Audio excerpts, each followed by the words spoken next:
इस वीडियो में वहीं से शुरू करेंगे जहां पिछली वीडियो में हमने एंड किया था।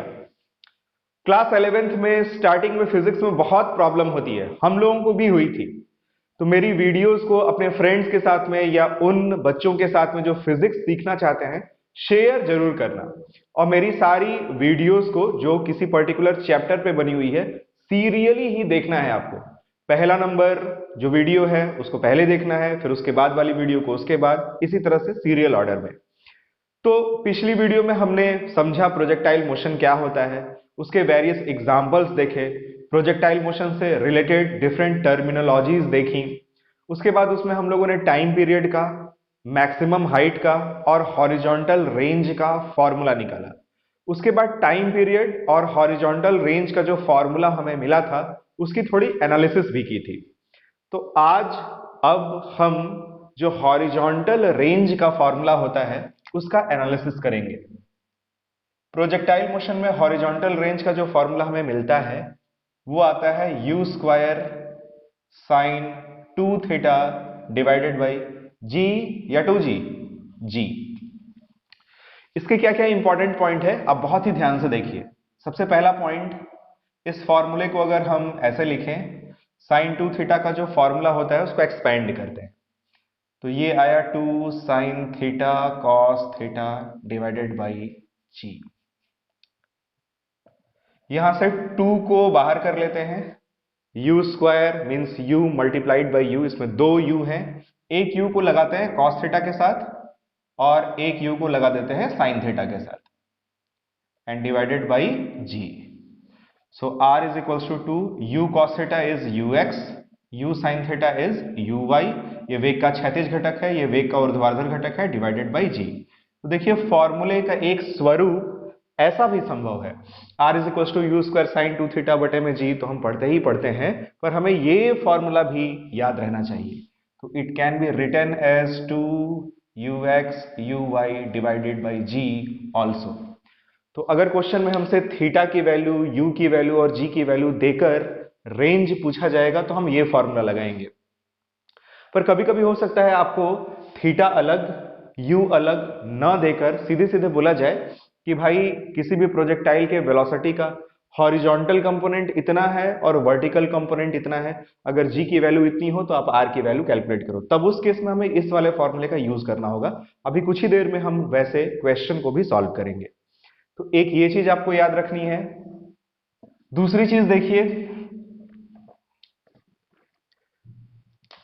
अगर हम इस फॉर्मूले में देखें तो जो रेंज है वो जी पर डिपेंड करता है, थीटा पर डिपेंड करता है और यू पे डिपेंड करता है। इसमें अगर हम थीटा को और जी को फिक्स कर दें, यानी किसी भी प्रोजेक्टाइल को एक ही जगह पर एक ही पर्टिकुलर एंगल पर बार बार लेकिन अलग अलग स्पीड से अगर फेंका जाए तो थीटा और जी अगर फिक्स होगा तो आर प्रोपोर्शनल टू आएगा यू स्क्वायर, यानी जैसे ही स्पीड आप बढ़ाओगे वैसे ही रेंज की वैल्यू भी क्या होगी, बढ़ जाएगी। जैसे यहां पे आपने किसी भी प्रोजेक्टाइल को रखा, एंगल ऑफ प्रोजेक्शन आपने फिक्स किया, हमें हर बार इसी पर्टिकुलर एंगल पर इस प्रोजेक्टाइल को प्रोजेक्ट करना है। जो स्थान है जहां पे हम इसे फेंक रहे हैं वो भी फिक्स है, तो जी की वैल्यू भी चेंज नहीं होगी। अब अगर इसको धीरे से फेंकेंगे तो ये यहां कहीं गिरेगा, ये होगा हमारा हॉरिजॉन्टल रेंज। लेकिन अगर स्पीड को और बढ़ाएंगे तो ये और दूर जाकर गिरेगा, हॉरिजॉन्टल रेंज की वैल्यू बढ़ेगी। तो r proportional to u square means जैसे जैसे आप u को बढ़ाएंगे वैसे वैसे r की वैल्यू भी बढ़ेगी। उसके बाद अगर इसी में छोटा सा आपसे क्वेश्चन पूछें कि अगर स्पीड ऑफ प्रोजेक्शन को डबल कर दिया जाए, मतलब हम प्रक्षेप्य को जिस भी चाल से फेंक रहे हैं उसको दोगुना कर दिया जाए, तो r की वैल्यू कितनी हो जाएगी। तो u को अगर आप डबल करोगे तो 2 का स्क्वायर 4, यानी कि जो r है हॉरिजॉन्टल रेंज है वो 4 टाइम्स बढ़ जाएगा, 4 गुना हो जाएगा। जैसे आप किसी पर्टिकुलर स्पीड पे किसी प्रोजेक्टाइल को फेंकते हैं, सपोज रेंज आता है 25 मीटर, अगर स्पीड को आप डबल कर देंगे तो रेंज 4 गुना यानी 100 मीटर हो जाएगा। तो ये एक इंपॉर्टेंट पॉइंट है। दूसरा point, if u and theta is constant then r proportional to 1 by g होगा, यानी अगर g की वैल्यू कम होगी जैसे कि चंद्रमा पे तो वहां पे रेंज की वैल्यू ज्यादा होगी। अब बात करते हैं सबसे इंपॉर्टेंट पॉइंट की कि r का इस थीटा के साथ क्या इंटर रिलेशन है। थीटा कैसे कैसे चेंज होगा तो उसके अकॉर्डिंगली आर कैसे कैसे चेंज होगा, इसे हमें बहुत ही ध्यान से समझना है।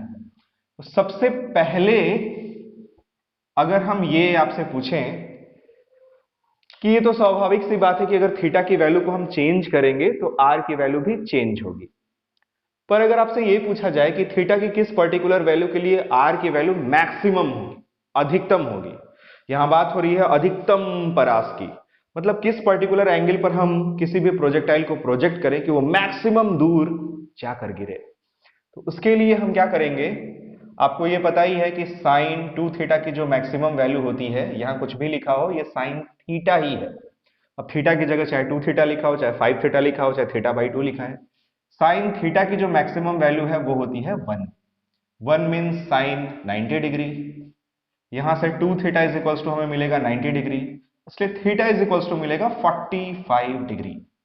तो सबसे इंपॉर्टेंट चीज, इंपॉर्टेंट कंक्लूजन, यदि किसी भी प्रक्षेप्य को हम लोग क्षैतिज से, हॉरिजॉन्टल से 45 डिग्री के एंगल पर फेंकेंगे तो मैक्सिमम दूर जाकर गिरेगा, उसका जो क्षैतिज परास है वो हमें अधिकतम प्राप्त होगा। So for theta is equals to 45 degree we have range as maximum range, और इस मैक्सिमम रेंज की अगर वैल्यू निकालने की कह दिए जाए तो इस मैक्सिमम रेंज की हम वैल्यू भी निकाल सकते हैं। इसी में theta is equals to 45 degree put कर देंगे, ये साइन 91 हो जाएगा, ये आएगा यू स्क्वायर बाई जी। तो ये भी इंपॉर्टेंट फॉर्मूला है कि मैक्सिमम रेंज हमें कब मिलती है, theta is equals to 45 degree पर, और मैक्सिमम रेंज की वैल्यू कितनी होती है, तो वो होती है यू स्क्वायर बाई जी। अब इसमें अगला इंपॉर्टेंट पॉइंट आप समझिए, देखिए फॉर्मूले में 2 थीटा है, अगर थीटा की वैल्यू आप 0 डिग्री से 45 डिग्री तक बढ़ाएंगे, 0 डिग्री से 45 डिग्री तक अगर आप थीटा की वैल्यू इंक्रीज करेंगे, मतलब ये तो हमने समझ ही लिया कि किसी भी प्रोजेक्टाइल को जब हम एकदम बीचों बीच 45 डिग्री के एंगल पर प्रोजेक्ट करते हैं तो उसका जो ये रेंज है ये सबसे अधिक मैक्सिमम प्राप्त होता है।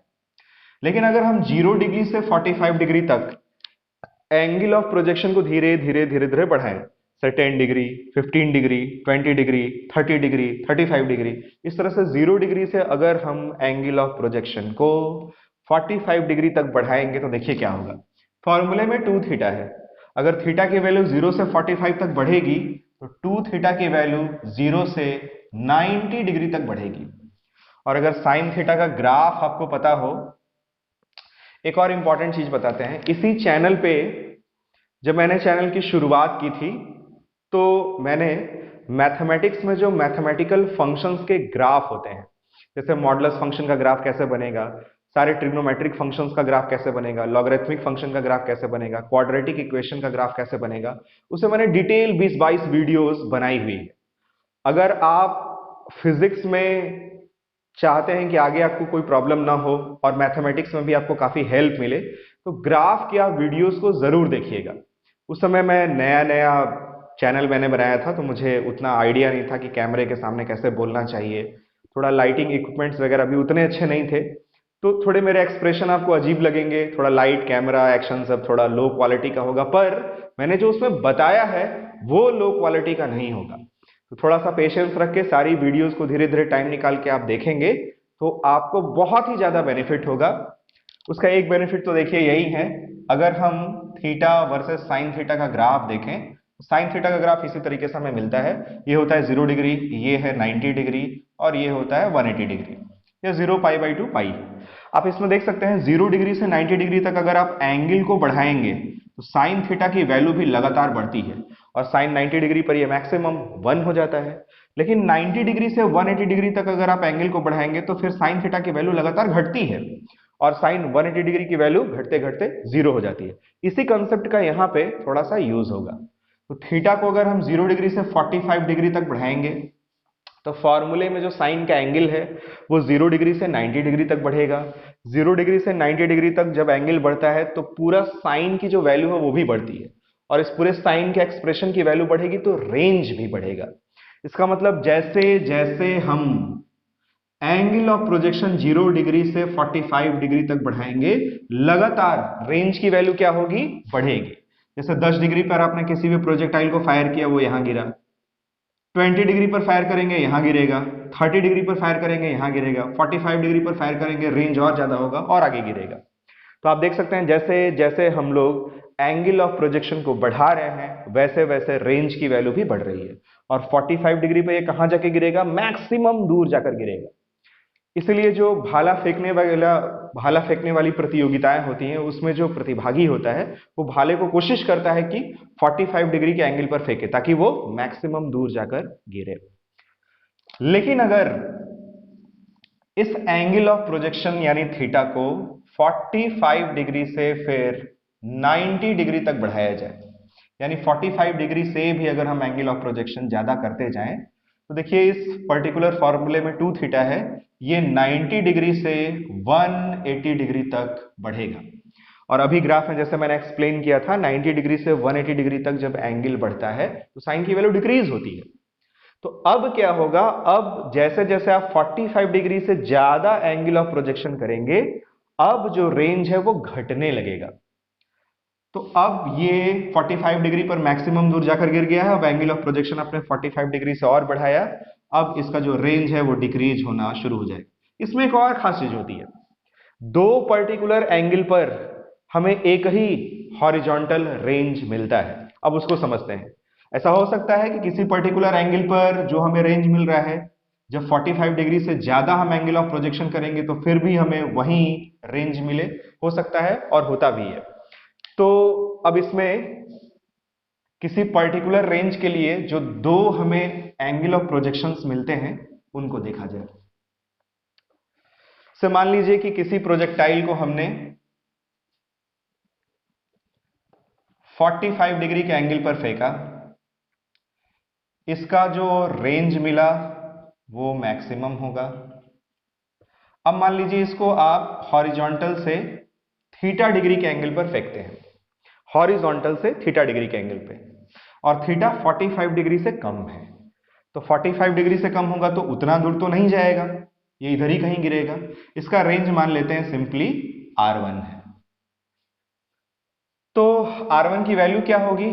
फॉर्मूला हमारे सामने है, u square sine 2, angle of projection कितना है भाई? थीटा ही है, divided by g. Equation number *1। अब हमें क्या करना है? अब हमें इसी प्रोजेक्टाइल को इसी स्पीड से, ध्यान रहे इसमें स्पीड चेंज नहीं होनी चाहिए, स्पीड वही रहेगी, लेकिन अब की बार अब हम इसे 90 डिग्री माइनस थीटा, हॉरिजॉन्टल से 90 डिग्री माइनस थीटा के एंगल पर इसको प्रोजेक्ट करेंगे। 90 डिग्री माइनस थीटा मतलब जैसे थीटा 30 डिग्री है तो 90 माइनस थीटा यानी 90 माइनस 30 यानी 60 आएगा। एक बार 30, एक बार 60। जैसे एक बार आपने 20 डिग्री पर फेंका तो 90 माइनस 20 यानी अगली बार 70 डिग्री के एंगल पर फेंकना है। तो अगर हम इसमें मान लीजिए angle of projection 90 minus theta करते हैं, तो देखते हैं इसका रेंज क्या आता है। मान लेते हैं रेंज R2 आता है। तो R2 की वैल्यू होगी u स्क्वायर साइन 2। अब की बार एंगल ऑफ प्रोजेक्शन हमने कितना दिया है? 90 degree minus theta divided by g. तो यहां से R2 इज इक्वल टू हमें मिलेगा u स्क्वायर साइन, इस 2 का अंदर मल्टीप्लाई करेंगे 180 degree minus 2 theta divided by g. यहां से आएगा R2 is equal to u square sine 180 degree minus theta का जो फॉर्मूला है वो साइन थीटा ही होता है, तो ये भी साइन 2 थीटा ही होगा डिवाइडेड बाई जी। और ये देखिए ये R1 के ही इक्वल है, R1 की वैल्यू भी वही है और हमें R2 की वैल्यू भी वही मिल रही है। इसका मतलब कि अगर किसी भी प्रक्षेप्य को हम एक बार हॉरिजॉन्टल से थीटा और दूसरी बार उसी स्पीड से हॉरिजॉन्टल से 90 डिग्री माइनस थीटा के एंगल पर फेंकें, तो जो हमें हॉरिजॉन्टल रेंज मिलेगा वो दोनों ही स्थितियों में सेम होगा। जैसे फिगर बनाकर समझते हैं ताकि अच्छे से ये कॉन्सेप्ट एकदम दिमाग में बैठ जाए। से मान लीजिए किसी भी प्रोजेक्टाइल को आपने एक बार हॉरिजॉन्टल से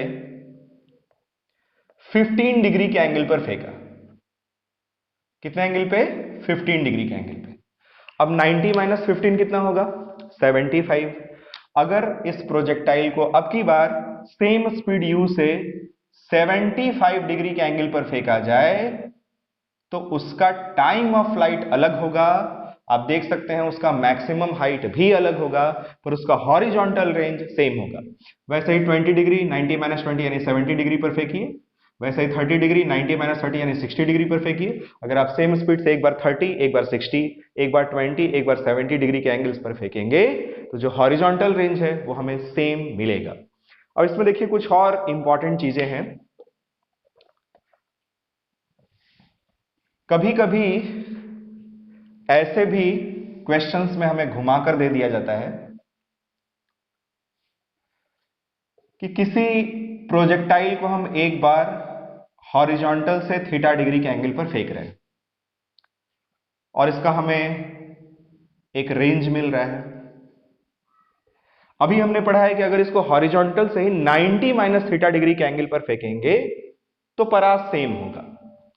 पर कभी कभी क्वेश्चन में आपसे ये कहेगा कि हॉरिजॉन्टल से नहीं, वर्टिकल से भी इसको थीटा डिग्री के एंगल पे ही फेंका जाता है और स्पीड ऑब्वियसली सेम ही होगी दोनों केस में।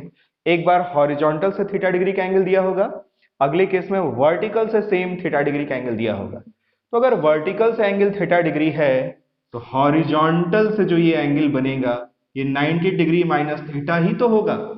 ये तो वही केस है कि प्रोजेक्टाइल को हम सेम स्पीड से एक बार थीटा और एक बार हॉरिजॉन्टल से 90 माइनस थीटा डिग्री के एंगल पर फेंक रहे हैं। तो ये वही केस है, इसमें भी हॉरिजॉन्टल रेंज इक्वल मिलेगा। बस कहने का तरीका अलग है कि हॉरिजॉन्टल से 90 डिग्री माइनस थीटा के एंगल पर नहीं, वर्टिकल से थीटा डिग्री के एंगल पर फेंका जा रहा है। दोनों ही चीजें एक ही हैं।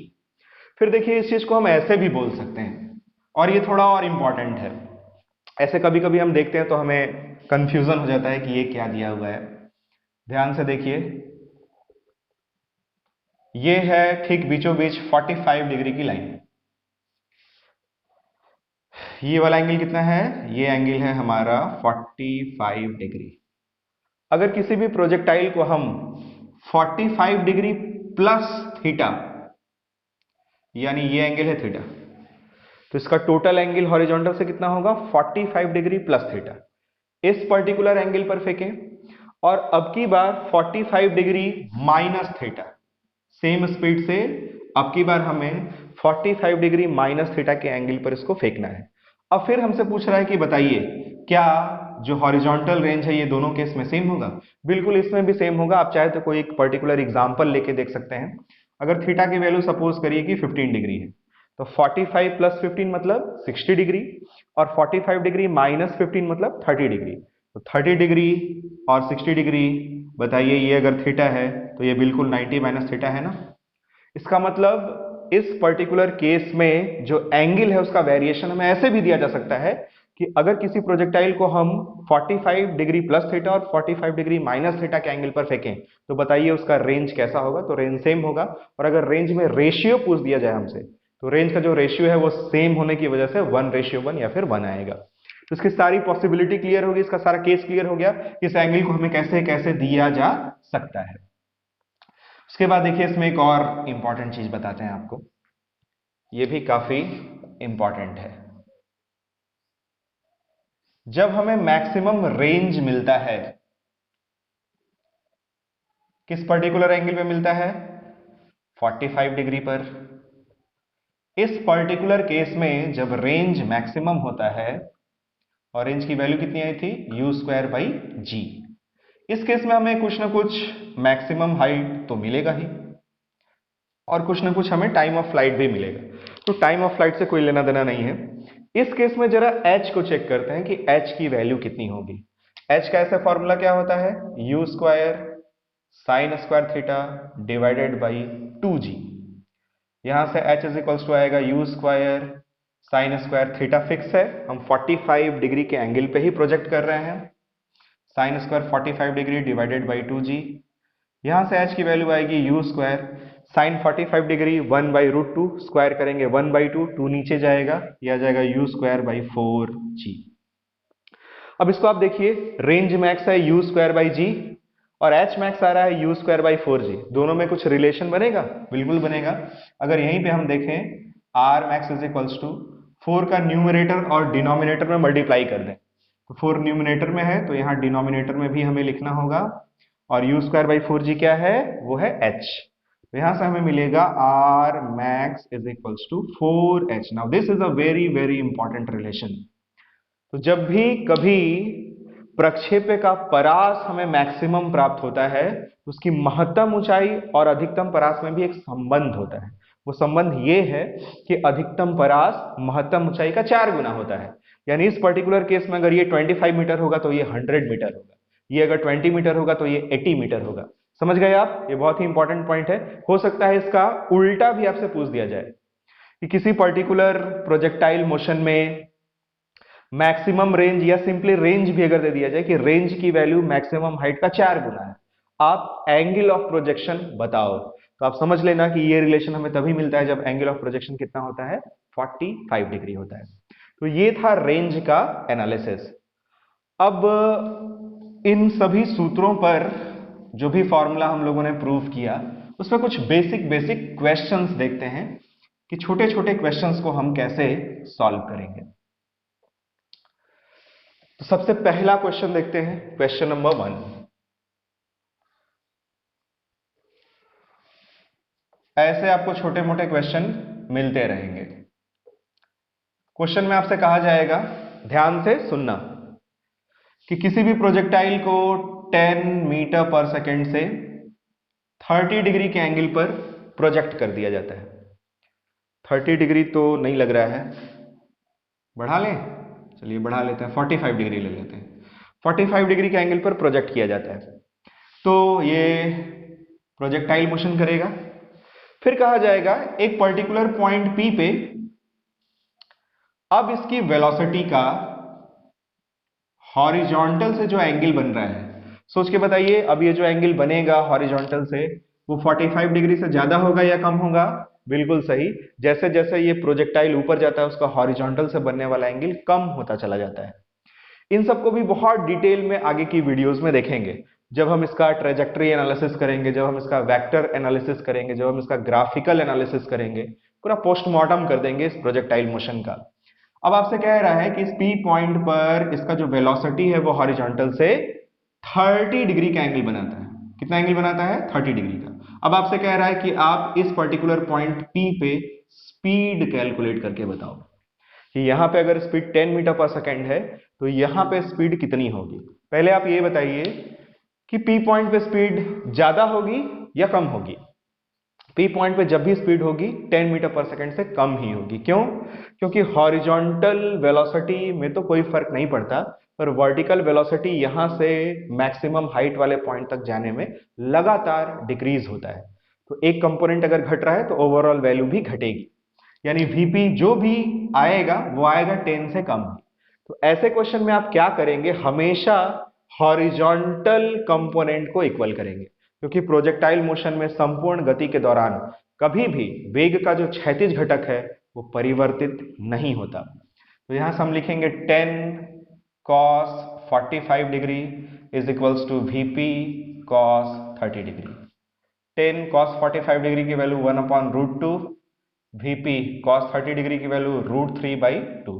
यहां से Vp की वैल्यू कितनी आ जाएगी, इसमें अगर √2 से मल्टीप्लाई कर दें ऊपर और नीचे तो ये 5√2 हो जाएगा। तब ये आएगा 10√2 डिवाइडेड बाई √3 मीटर पर सेकेंड। तो इस तरह का क्वेश्चन आएगा तो उसमें ये कंसेप्ट यूज करना है कि हॉरिजॉन्टल वेलोसिटी को आपको बराबर करना है। अब आगे बढ़ते हैं अगले क्वेश्चन की तरफ।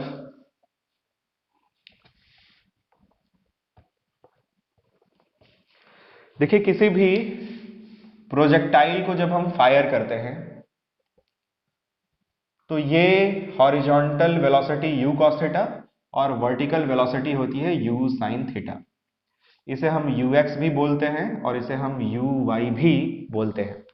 कभी कभी क्या होगा, आपको क्वेश्चंस में ऐसे भी दिया जा सकता है कि किसी प्रोजेक्टाइल को इसके वेलोसिटी को वेक्टर फॉर्म में दिया जाएगा। Vector u is equals to u cos theta i cap plus u sin theta j cap.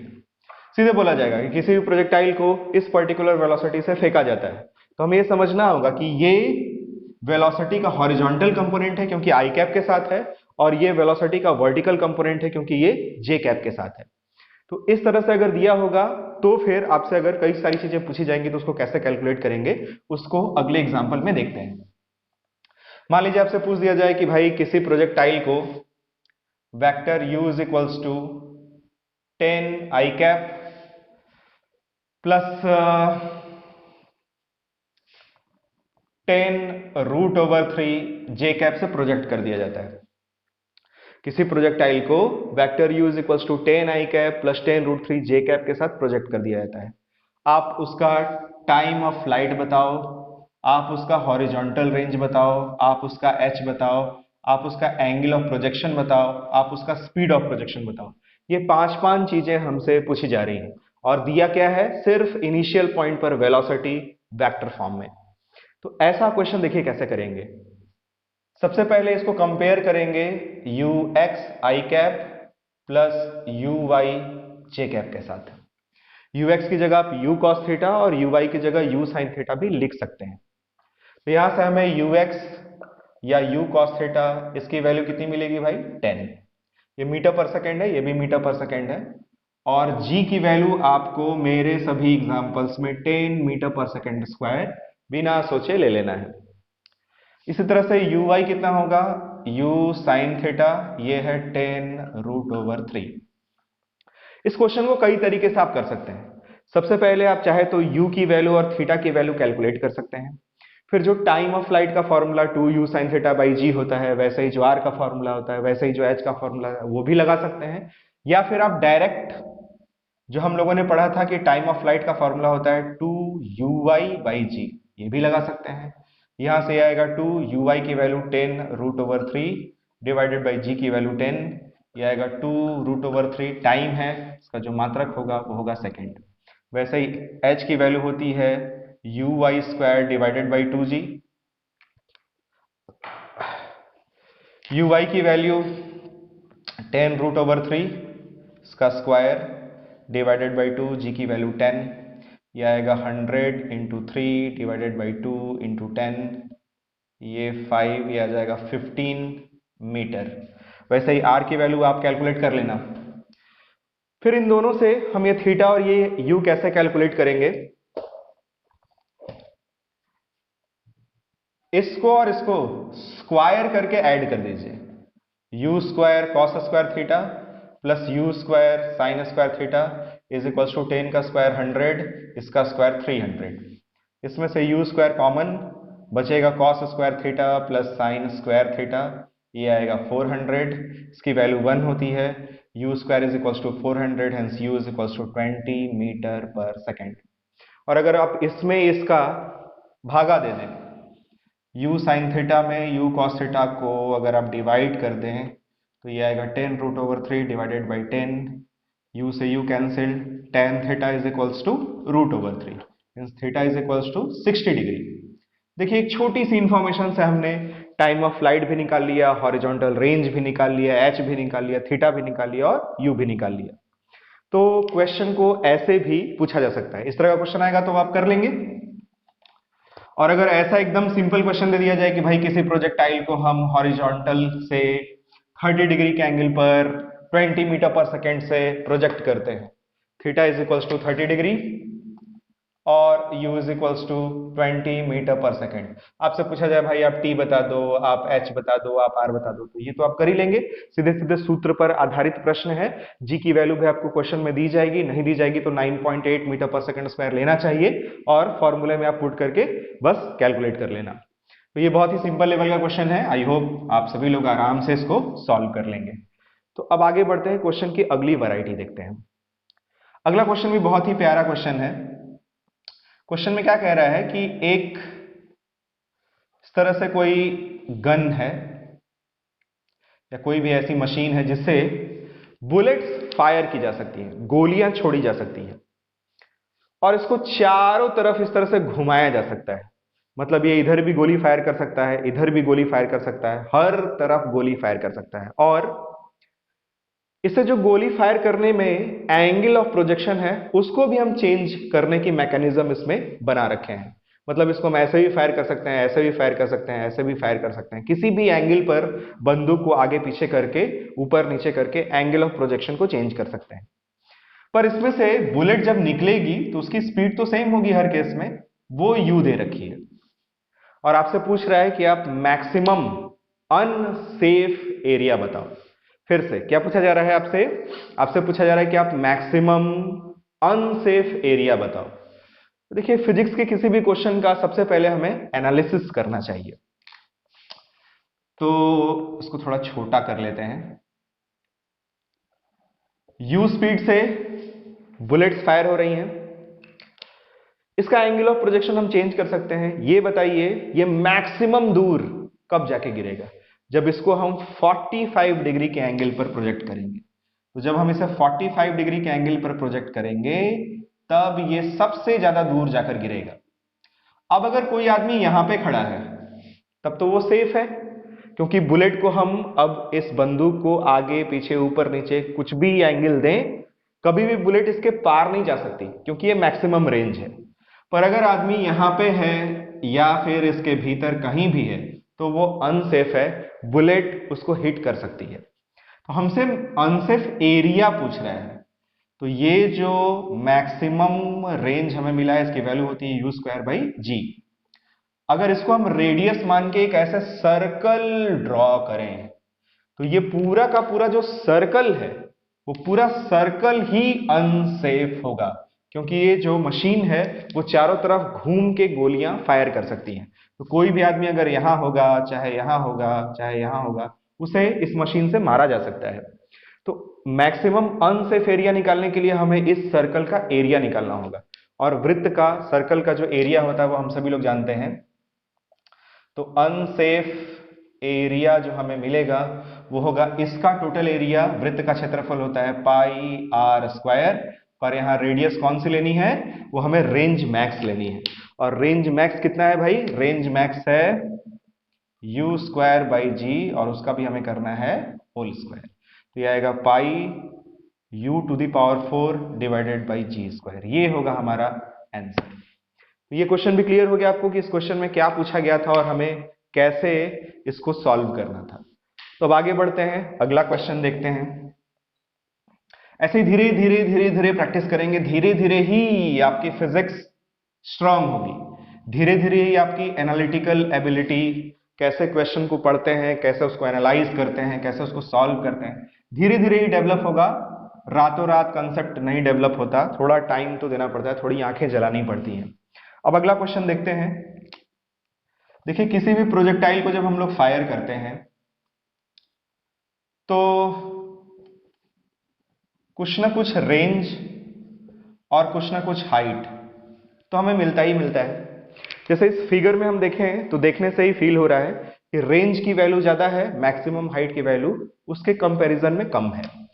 हो सकता है प्रोजेक्टाइल को ऐसे फेंकें, इस केस में साफ साफ फील हो रहा है रेंज की वैल्यू कम होगी, मैक्सिमम हाइट की वैल्यू ज्यादा होगी। तो ऐसा भी तो पॉसिबल है कि हम किसी प्रोजेक्टाइल को कुछ इस तरीके से फेंकें कि उसका H और उसका R दोनों आपस में इक्वल हो जाए। तो क्वेश्चन में हमसे यही पूछा जा रहा है, कंडीशन गिवन है कि किसी भी प्रोजेक्टाइल का जो हॉरिजॉन्टल रेंज है और जो मैक्सिमम हाइट है वो आपस में इक्वल है। आप एंगल ऑफ प्रोजेक्शन बताओ कि किस पर्टिकुलर एंगल पर फेंकने पर ऐसा होगा।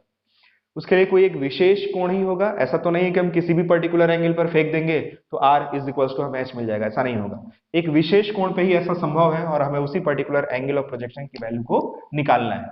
हाँ, एक चीज और दिया है कि tan 76 डिग्री की जो वैल्यू है ये 4 होती है, ये भी क्वेश्चन में हमें गिवन है।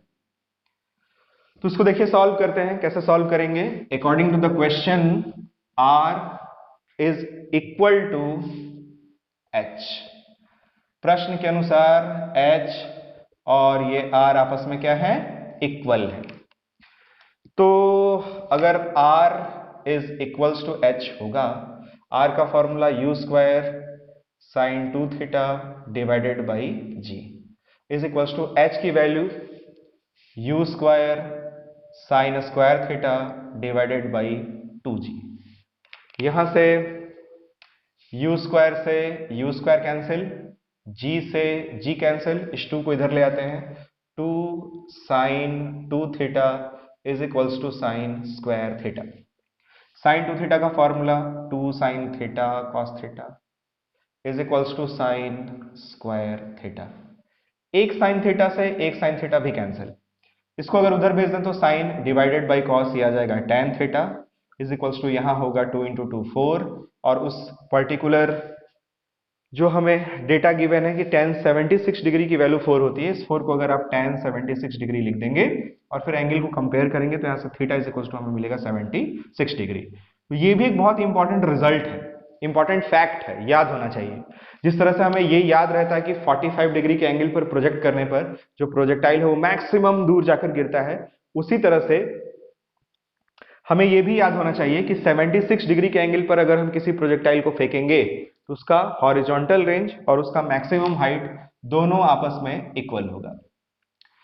तो अब अगला क्वेश्चन करते हैं, उसके पहले 5 सेकंड का ब्रेक ले लेते हैं, मैं थोड़ा पानी पी लेता हूं, फिर क्वेश्चन को आगे बढ़ाते हैं। हाँ भाई, ब्रेक खत्म, सो तो नहीं गए आप लोग? चलिए अगला क्वेश्चन देखते हैं। अगले क्वेश्चन में क्या कहा जा रहा है, किसी प्रोजेक्टाइल को u स्पीड से किसी पर्टिकुलर एंगल पर फेंका जाता है। एंगल हमें नहीं दिया, थीटा मैं यहां पे एज्यूम कर लेते हैं, लिख लेते हैं माना, पर हमें क्वेश्चन में थीटा याद रहे गिवन नहीं है। तो किसी भी प्रोजेक्टाइल को जब हम फेंकेंगे तो हमें कुछ ना कुछ हॉरिजॉन्टल रेंज और कुछ ना कुछ मैक्सिमम हाइट तो मिलेगा ही मिलेगा। क्वेश्चन में हमें एक कंडीशन गिवन है कि जो हॉरिजॉन्टल रेंज है वो मैक्सिमम हाइट का 3 गुना है। इस तरह के बताइए कई सारे रिलेशन पॉसिबल है ना। हो सकता है रेंज मैक्सिमम हाइट का 2 गुना हो सकता है मैक्सिमम हाइट रेंज का 5 गुना हो, 3 गुना हो, 2 गुना हो, इक्वल भी हो सकता है। इक्वल का केस तो हम लोग डिस्कस कर चुके हैं, 76 डिग्री पर ऐसा होता है। तो इस तरह का अगर कोई भी केस दे दिया जाए तो देखिए उसमें क्या पूछा जा सकता है और उसको कैसे सॉल्व करेंगे। अब इसमें पूछा जा रहा है कि आप रेंज की वैल्यू को कैलकुलेट करके बताओ, फाइंड रेंज। तो रेंज की वैल्यू ऐसे तो हम जानते ही हैं, u square sine 2 theta divided by g होता है, पर नोट दैट इसमें थीटा नहीं दिया हुआ है। तो जो गिवन डाटा है यानी u और g, उन्हीं के टर्म्स में हमें इस रेंज की वैल्यू को कैलकुलेट करके निकालना होगा। अब देखते हैं सॉल्यूशन, किसको सॉल्व कैसे करेंगे। हमें क्वेश्चन में गिवन है r is equals to 3h, u दिया है, थीटा हम एज्यूम कर लेंगे, ये मान लेते हैं उसको हॉरिजॉन्टल से थीटा डिग्री के एंगल पर प्रोजेक्ट किया जाता है।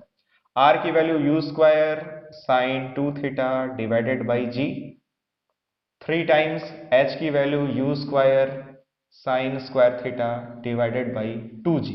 कुछ कैंसिल होगा? बिल्कुल, u स्क्वायर से u स्क्वायर, g से g, एक, अच्छा इसको एक्सपेंड कर लेते हैं, साइन 2 थीटा की value 2 sine theta cos theta is equals to 3, और ये 2 3/2, और ये साइन स्क्वायर थीटा, एक साइन थीटा से एक साइन थीटा भी कैंसिल हो जाएगा, 2 इंटू 2 4 डिवाइडेड बाई 3, और sine theta divided by cos theta ये आएगा tan थीटा। कोई प्रॉब्लम नहीं है इसमें। 4 डिवाइडेड बाई 3, कॉस थीटा को उधर भेजेंगे तो 4/3 is equals to tan theta आ जाएगा, उसे ही मैंने लिखा है। अब देखिए इससे हम बनाएंगे एक ट्रायंगल, ये theta, tan theta is equals to 4/3 है, मींस ये होगा 4, ये होगा 3, तो पाइथागोरस थ्योरम से ये आ जाएगा 5। तो यहां से हमें साइन थीटा की वैल्यू मिल जाएगी 4/5 और cos थीटा की वैल्यू हमें मिल जाएगी 3/5। अब इन दोनों वैल्यूज को यूज करते हुए हम रेंज की वैल्यू को कैलकुलेट करेंगे। तो रेंज की वैल्यू हमें मिलेगी r इज इक्वल्स टू, इसका फॉर्मूला होता है u square sine 2 theta divided by g, इसको थोड़ा सा एक्सपेंड कर लेंगे, u square 2 sine theta cos theta divided by g, और इसमें वैल्यूज को पुट कर देंगे। u स्क्वायर 2 साइन थीटा की वैल्यू आ रही है यहाँ पे 4/5, और cos थीटा की वैल्यू हमें मिली है 3/5 डिवाइडेड बाई जी। इसको फाइनली सॉल्व करेंगे तो कितना आएगा, रेंज की वैल्यू आ जाएगा 24 divided by 25 u square by g. आप देख सकते हैं इसमें थीटा नहीं है, सिर्फ क्वेश्चन का जो गिवन डेटा था यानी u और g, उसी के टर्म्स में हम लोगों ने अपना आंसर निकाला है। तो ये भी एक बहुत ही इंपॉर्टेंट क्वेश्चन है। तो आई होप अब अगर इस तरह का कोई दूसरा भी कंडीशन दे दिया जाएगा तो आप इसी तरीके से उस क्वेश्चन को भी सॉल्व कर लेंगे। तो अब आगे बढ़ते हैं, एक दो और क्वेश्चंस को देखते हैं। आई होप थोड़ा थोड़ा मजा आ रहा है आपको, थोड़ी थोड़ी अंडरस्टैंडिंग डेवलप हो रही है, समझ में आ रहा है कि क्वेश्चन कैसे डील किया जाता है, कैसे एनालाइज करते हैं, कैसे फॉर्मूला चुनते हैं, कैसे उसको लगाते हैं। धीरे धीरे सब क्लियर हो जाएगा, कोई भी पेट से सीख के नहीं आता, सभी लोगों को यहीं पे सीखना होता है। अब जैसे मान लीजिए आपसे कहें कि किसी भी प्रोजेक्टाइल को हम फेंकते हैं u स्पीड से थीटा डिग्री के एंगल पर, ये है पॉइंट ऑफ मैक्सिमम हाइट, ये उच्चतम जो बिंदु है इसका वो वाला पॉइंट है। इस पॉइंट को अगर P मान लें, O से P को ऐसे ज्वाइन कर देते हैं। Let this particular angle is phi, और ये तो हमारा पूरा हॉरिजॉन्टल रेंज R है ही, और ये हमारा मैक्सिमम हाइट H भी होगा। हमें इसमें प्रूव करना है, प्रूव दैट, क्वेश्चन में कह रहा है कि आप सिद्ध करके दिखा दो tan phi is equals to 1/2 tan theta. इसमें फाई डिग्री का जो एंगल बन रहा है वो और थीटा डिग्री का एंगल जो बन रहा है उसको अच्छे से समझ लीजिए। थीटा क्या है? थीटा है एंगल ऑफ प्रोजेक्शन, इसके वेलोसिटी का हॉरिजॉन्टल से एंगल, और जो फाई है वो ओपी का हॉरिजॉन्टल से एंगल है, दोनों अलग अलग है। प्रूफ क्या करना है? tan phi is equals to 1/2 tan theta. अच्छा ये बताइए, ये जब मैक्सिमम हाइट वाला पॉइंट है, जब पैराबोला सिमेट्रिक भी होता है, मींस ये वाला जो डिस्टेंस है ये r/2 होगा, और ये वाला जो डिस्टेंस है ये भी r/2 होगा। ये जब हम लोग ट्रेजेक्टरी एनालिसिस करेंगे तो वहां और विस्तार में देखेंगे। अब इस छोटे से आप ट्राइंगल में देखिए, अगर हम tan phi आपसे पूछ दें कि भाई tan phi आप बता दो, तो tan phi की वैल्यू क्या होगी? Perpendicular divided by base, perpendicular है h, बेस है r/2, यहां से आएगा tan phi is equals to 2h divided by r।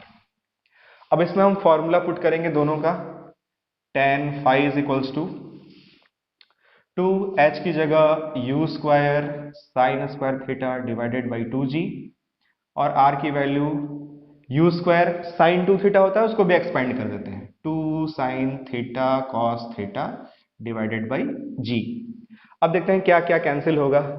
एक पहले इस 2 से ये 2 कैंसिल होगा, u स्क्वायर बाई जी से ये u square by g cancel होगा, और एक साइन थीटा से ये एक साइन थीटा कैंसिल होगा, तो आएगा tan phi is equals to, यहां बचा है 1/2, और sine theta divided by cos theta, ये होगा tan थीटा, और हमें यही चीज प्रूव करनी थी।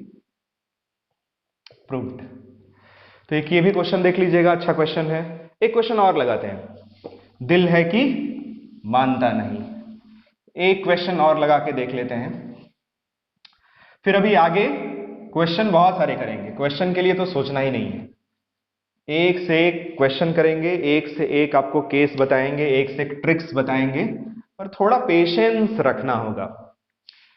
देखिए मान लीजिए आपसे कहा जाए कि किसी प्रोजेक्टाइल को एक बार थीटा और एक बार 90 डिग्री माइनस थीटा के एंगल पर फेंका जाता है।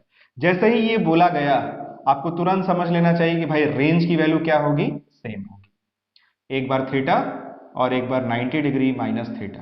हाँ, दोनों केस में speed of projection obviously same होगा।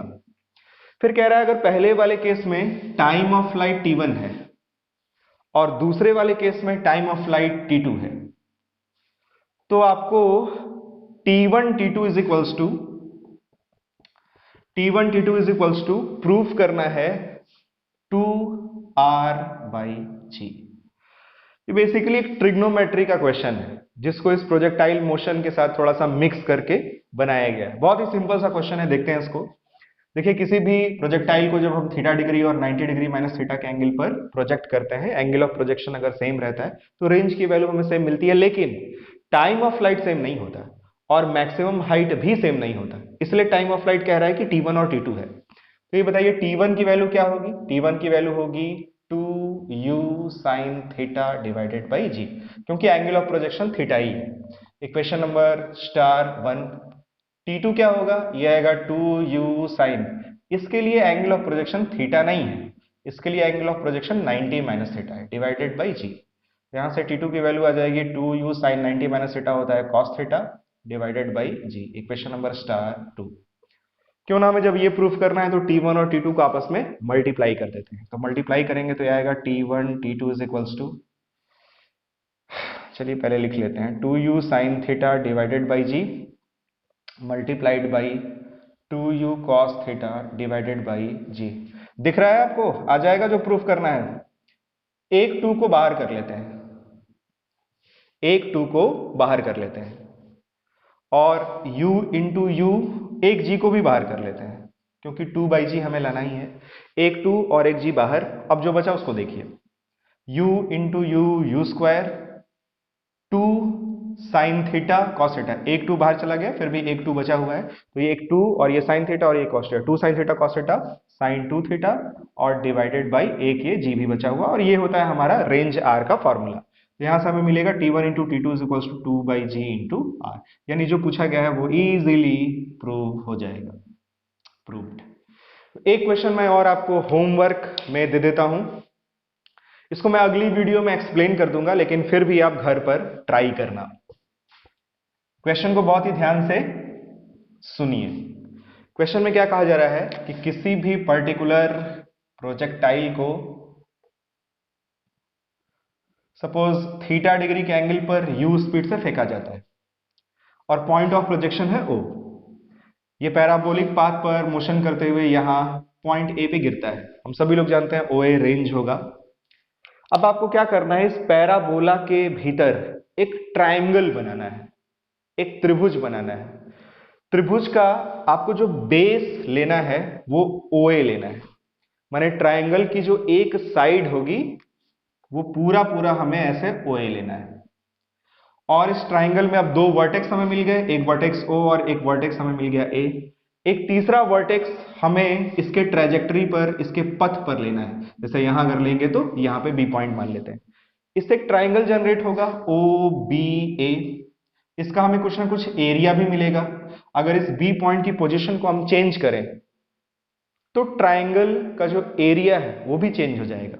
जैसे B पॉइंट जब यहां होगा तो कुछ इस तरीके से हमें ट्रायंगल मिलेगा, B पॉइंट जब यहां होगा तो हमें कुछ इस तरीके से ट्रायंगल मिलेगा। तो बहुत सारे इसमें इनफाइनाइट ट्रायंगल्स पॉसिबल हैं, उसमें से हमें वो वाला ट्रायंगल ढूंढना है जिसका एरिया मैक्सिमम होगा और उसको कैलकुलेट भी करना है। फिर से क्वेश्चन बता देते हैं, किसी भी प्रोजेक्टाइल को u और थीटा से फेंका जाता है। OA को बेस लेते हुए इसके भीतर इंस्क्राइब्ड एक ट्रायंगल का, इसके भीतर बने त्रिभुज का आपको अधिकतम क्षेत्रफल ज्ञात करना है। तो इस वीडियो में इतना ही। अब मिलेंगे अगली वीडियो में और उसमें इस चैप्टर को अब और आगे बढ़ाएंगे और कुछ और दूसरे कॉन्सेप्ट्स को पढ़ेंगे। बहुत बहुत धन्यवाद।